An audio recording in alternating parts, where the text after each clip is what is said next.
As the study has proven, it is also the climate. Every Indian coming to Austria wants to see the snow-covered mountains in combination also with imperial places, so which includes the east with Vienna to the west, Innsbruck and its surrounding regions. These are the reasons why the Indian travelers come to Austria, and also we have 98% leisure travelers. We hardly have any business travelers into Austria. What are we going to do this year? We recently completed our relaunch of our website, and we are having a new marketing campaign which is called Journeys Through Austria. It's offering already made itineraries, insider tips combined with practical information. It is like a perfect tool for any end user. It's of course free of cost. And as mentioned earlier, we will continue to focus our, I need my glasses, sorry. We will continue our focus to promote the unique symbiosis of culture and nature. We just want to tell the people that we are not a destination which is on the bucket list, which you can do in 10 years, in 15 years. We want the people to do it now, right now. And why? Because I think people are now very much experienced. Most of the people have gone to the most favorite destination, Switzerland, and now they're ready to explore something new. And we, with our hospitality, being slightly, we have good value for money in our country, and if I hope the exchange rate remains, unfortunately I saw today in the business part of the Times of India, the news are not too good, but I think we are a destination. If a person wants to go to Austria, then he will not get stopped by the exchange rate or the stock market. And right now I will hand over to Mrs. Isabella Rauter. She is the big boss of the media management of the Vienna Tourist Board. It's her first time at our press conference, and I'm sure she can tell you a few interesting things about Vienna. Thank you. Hello, as Tina said, it's my first time here in Delhi. I took over the media relations with India a year ago, beginning of 2015, and had my first trip last year to Mumbai and Chennai, and it's my first time now here in Delhi. So I would like to tell you some basic and some new things about Vienna. Vienna last year in 2015 had a brilliant year. We set a new record with 14.3 million overnight stays, which is a plus from 6%, and 6.6 million arrivals, plus from over 6%. So we're working actively with 20 countries all over the world, and India is one of them. We are really delighted about the performance of Indian tourism last year. So we've got a plus of 50% in arrivals, with more than 40,000 arrivals and close to 90,000 overnight stays. So a few years ago we set the goal for the year 2017, and we said we want to have 100,000 overnight stays by then, and I think we yet nearly made it. So some things about Vienna, some basic things. It's a capital of Austria with 1.8 million inhabitants. It is historic melting pot. We have a long history of the Habsburg dynasty, who ruled in the Austrian-Hungarian Empire for 800 years. It's a really perfect city for combined trips. So if you're coming to Vienna, it's very close Bratislava. You can get there within half an hour by car. Budapest is about 2 hours away, and to Prague you go within 4 hours, four and a half hours. So we have the River Danube. And you can do river cruises too, from Germany to Austria, passing Vienna to Hungary, passing Budapest until the Black Sea. And something we are really proud of, Vienna is voted the most livable city in the world by the Mercer study from 2010 until 2015. So for 6 years in a row, and the new Mercer study, Mercer is an international consulting company, will come out in March or April, and then we'll see on which place we are for the new year. Vienna is easily accessible. So we have an international airport which is really close to the city. We have flights, perfect flights from India with different airlines. So the Emirates, for instance, are really strong, and a lot of Indians travel with this air company. But of course, there are a lot of other possibilities too. And if you like to go to the city center, you can take as well the city airport train, which offers a really perfect connection in only 16 minutes to the city center, and there you can have your check-in as well. Once in Vienna, I would advise to take a Vienna card, to buy a Vienna card. There are two variations, one 48 hours, the other 72 hours, and you can have free access on the public transportation during the time, and there are a lot of other reduced fees for museums, attractions, restaurants, etc. So if you're traveling with kids, 1 kid per Vienna card is free up to the age of 15 years. You can purchase it online or over travel agencies, the airport. You can get it at our tourist information as well, and of course in hotels. So what's new? For 2016, we set the key theme. It's Vienna 2016, Imperial and Contemporary. So why that? Vienna is a very imperial city, of course. We have 27 castles, more than 160 palaces around the city, and more than 100 museums. So there is this big imperial heritage, and if you're walking in the streets of Vienna, it's like a travel back in time. So the city center is really intact. It has not been destroyed during the war, so it's really like a travel back in time. On the other hand, there was a lot of development in the last 10-15 years, I would say. So Vienna nowadays is a really contemporary city as well.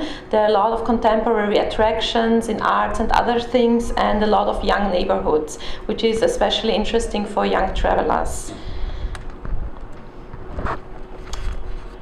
You know that? 2016 marks the 100th anniversary of the death of Emperor Franz Joseph, and on this occasion the Schönbrunn Palace is organizing a big exhibition on the life and the everyday life of the emperor, and of some aspects of the monarchy as well. So it's a very interesting historic exhibition that takes place in Vienna from midst of March until November this year, and you can see exhibitions at the Schönbrunn Palace, but on other venues as well, like the Museum of Furniture, and the palace outside of Vienna, which will have an exhibition on hunting, which was one of the favorite things of the emperor to do.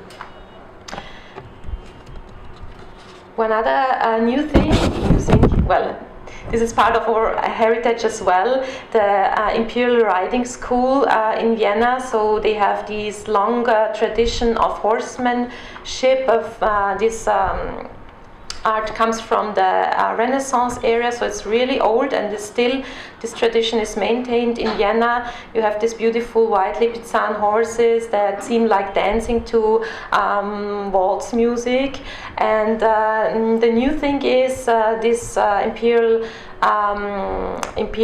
Spanish riding school is now part of the UNESCO World Heritage, the intangible UNESCO World Heritage since December 2015 only.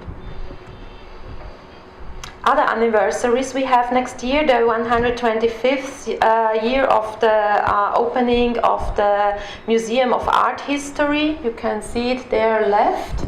It's situated on the Ringstraße, on the Ring Street that goes around the city center. The Ringstraße itself had his 150th anniversary last year, so this was a big occasion for a lot of museums to have special exhibition.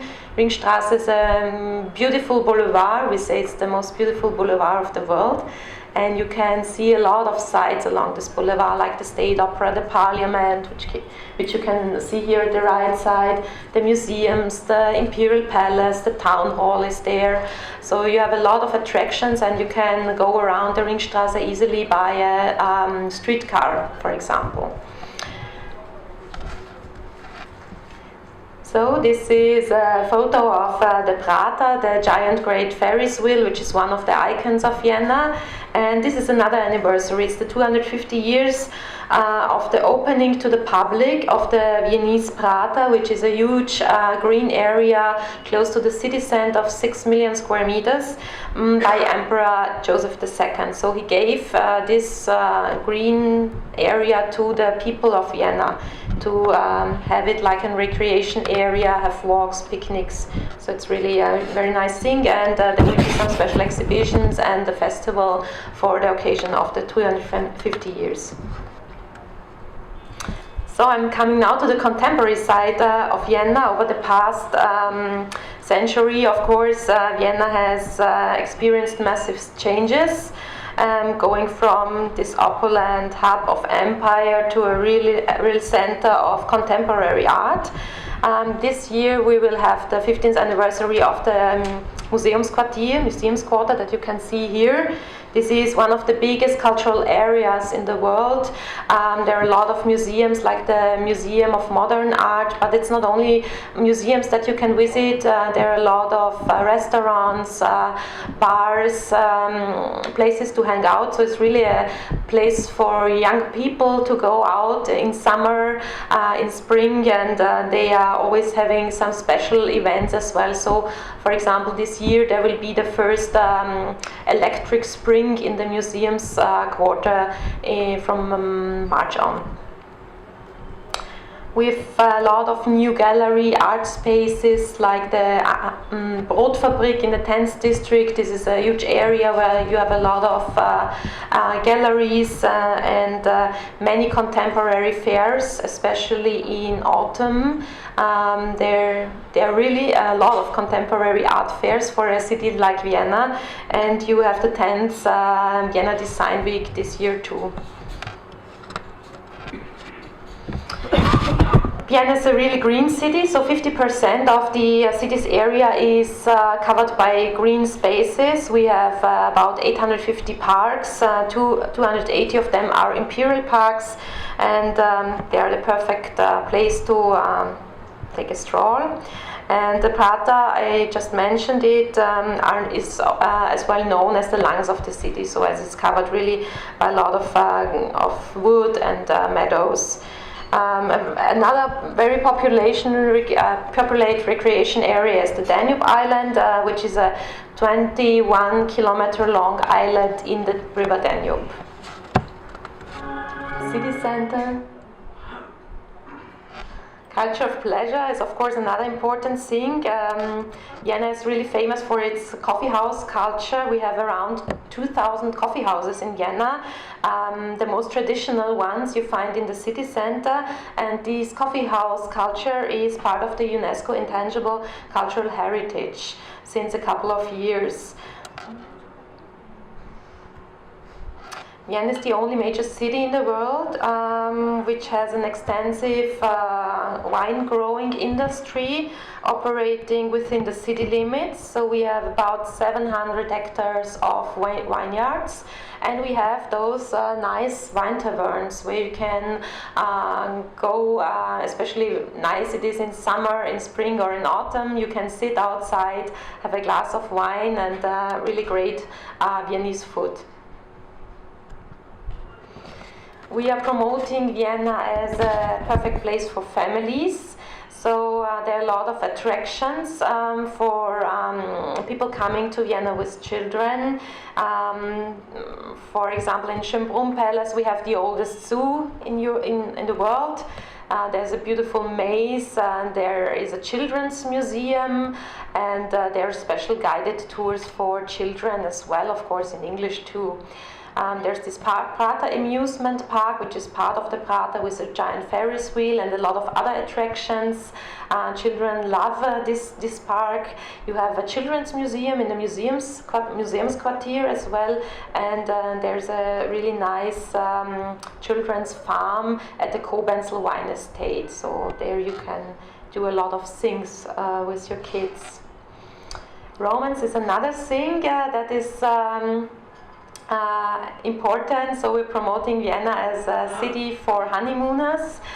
We've got those narrow streets in the city center with cobblestones, can take a ride in horse-drawn carriages, have a dinner in the giant Ferris wheel. These are really nice possibilities if you're going for a honeymoon.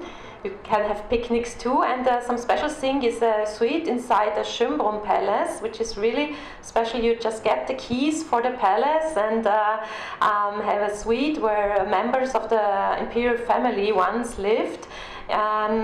This suite is operated by a nearby hotel, so if you like someone from the hotels coming over to cook your meals, but you can stay of course on your own as well, and the suite is offering of course honeymoon packages too, as it's such a romantic place. You have a wonderful lookout in the Baroque garden of Schönbrunn, and it's a perfect thing to do.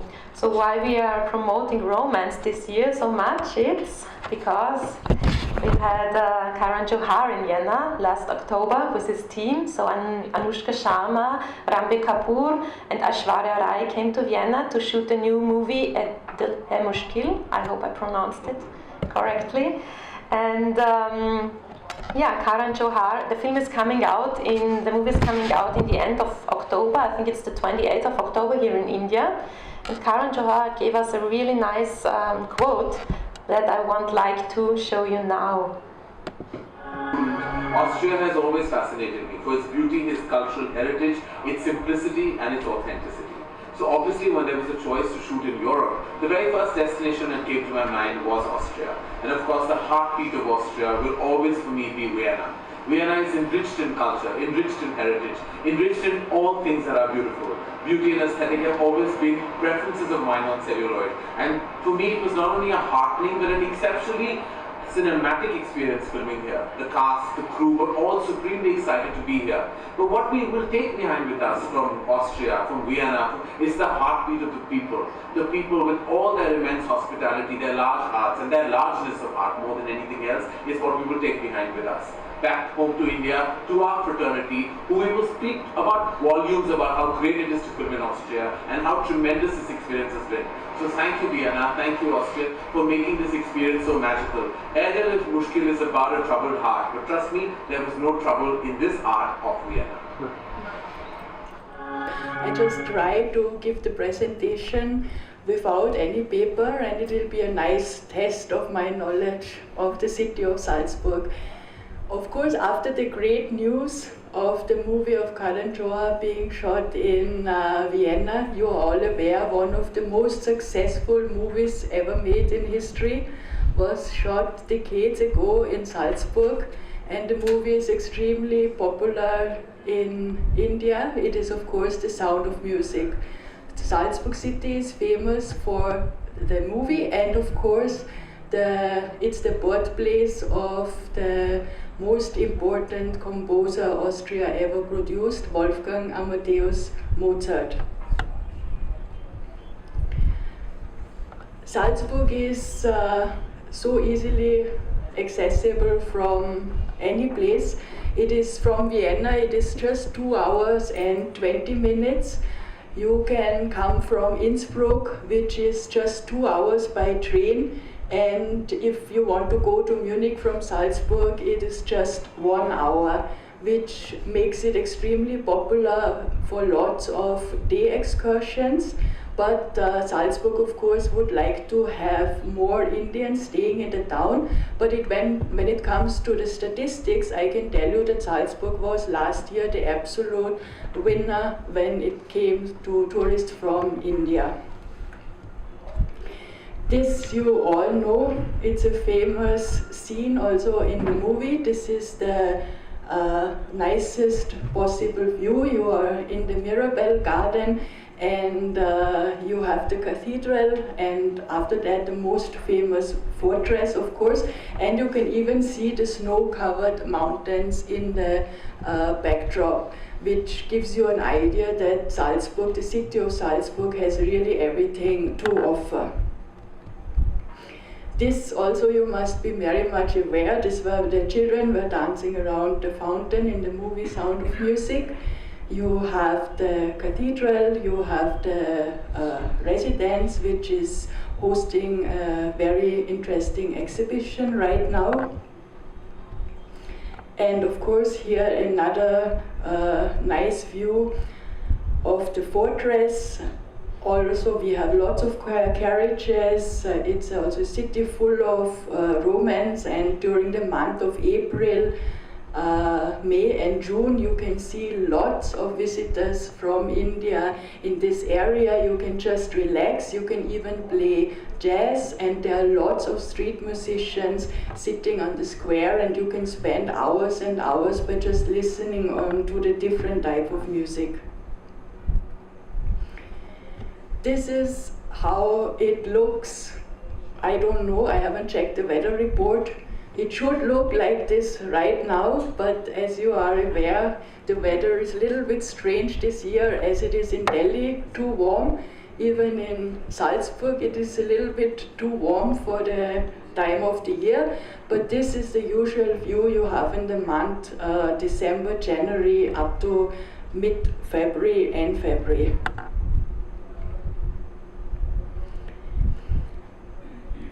Again, this gives you an idea of the old city. I don't know if you know this, but Salzburg is the youngest federal state. Salzburg also, the federal state is called Salzburg. Salzburg city is the capital. But Salzburg is a part of Austria only for the last 200 years. Salzburg has been always ruled by the church, by an archbishop. Therefore, it is also more conservative than the other Austrian cities. All the palaces, you can make out they were not made by the emperors or kings.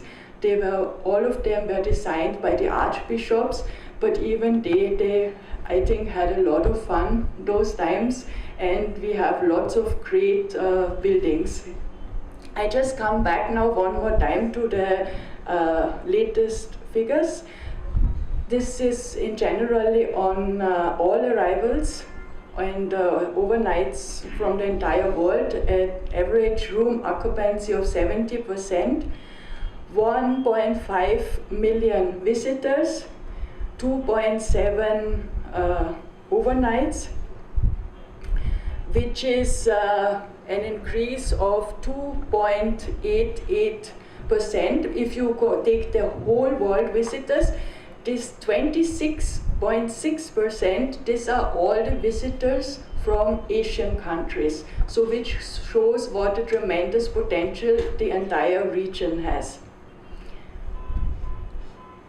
And if you go back, and from India there were roughly, if I remember, 67% plus in overnights, and about 1.2 nights Indian visitors are staying in the city of Salzburg. And you know how small the city is. just 150,000 inhabitants. And compare this to 1.5 million visitors.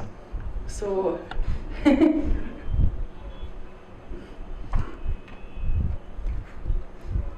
here you have one more time the details. Yes, it was 52.47% in overnights, 1.9 days. It's now under the top 20. And of course, 79% of all Indian visitors are staying during the summer months.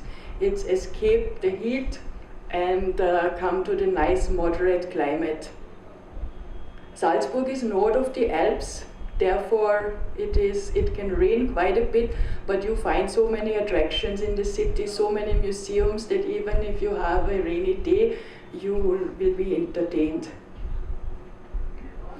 Most famous, of course, Salzburg for the Summer Music Festival, which starts at the end of July, last week of July, and lasts until 30th of August. During that time, it's the most vibrating city. You have international guests from all over the world. You also see you see lots of Indians dressed up in their best saris to go to the evening performances, to attend the operas. And during the day, you can spend your day at Hellbrunn Palace. Hellbrunn Palace is in the outskirts of the city, but if you have the Salzburg card, even the ride to the Hellbrunn Palace is included. And the Hellbrunn Palace was built by an archbishop. We are celebrating 400 years of the palace. There will be special performances. And these trick fountains, water trick fountains, which you can see here, they are not just on for this picture. If you go on a guided tour to the water games, then it's really entertaining for the kids, because they make you sit on these chairs, which you can see, and you're not aware. They will switch off the water and then suddenly they will switch on the water. And the reason is this was the way the Archbishop of Salzburg entertained his guests. He found it very funny that he was sitting on one chair where he made sure no water is coming out, and when all his guests in their nice dresses were sitting, then he told one of the servants, please switch on the water. So he had a very, very interesting kind of humor. But you can do this with your friends as well, it's possible. I tried it. Of course, we are also celebrating 260 years of Wolfgang Amadeus Mozart. As mentioned before, he was born in the city of Salzburg. His birthplace is a museum, nowadays also his residence. Later he shifted to Vienna, where he also died. And that is, lots of anniversaries. This year in Vienna and in Salzburg, as mentioned, it's also his 225th anniversary. Lots of musical events are going to happen during the next year. This is a very nice and interesting picture. This is up at the fortress. It is called Sattler Panoramic View. And for all of you who are interested in architecture, it gives you a perfect idea how the city looked 200 years ago. Especially your side of the river, you won't see any changes.